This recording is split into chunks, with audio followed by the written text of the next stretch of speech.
নমস্কার বন্ধুরা, আপনারা নিশ্চয়ই এটা শুনে থাকবেন যে রিটায়ার্ড হওয়ার পরে মানুষ পেনশন পায়, কিন্তু কখনো শুনেছেন কি যে গাছ পেনশন পায়? আমাদের দেশে এমন এক রাজ্য রয়েছে যেখানে গাছও পেনশনের আওতায় পড়ে।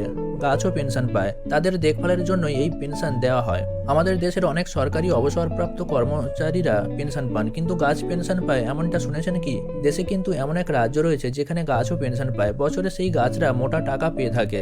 অবশ্য সেসব গাছের বয়স ৭৫ বছরের বেশি হতে হবে, তাহলেই সরকারি পেনশনের আওতায় পড়বে সেই গাছ।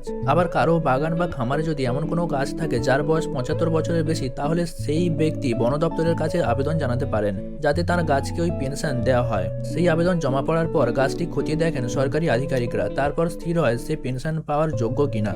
এখনো পর্যন্ত ৩,৮১০টি এমন গাছ ওই রাজ্যে রয়েছে যে গাছগুলি পেনশন পাচ্ছে। ওই গাছের মালিকের অ্যাকাউন্টে প্রতি বছর ২,৭৫০ টাকা করে সরকারি পেনশন ঢোকে, যা ওই গাছটির দেখভালের খরচের জন্য এটি বরাদ্দ থাকে। হরিয়ানা সরকার প্রাণবায়ু দেবতা পেনশন প্রকল্পের আওতায় এই গাছকে পেনশন দেওয়ার নিয়ম চালু করেছে। হরিয়ানায় এখনও এমন ৩,৮১০টি গাছ পেনশন পাচ্ছে।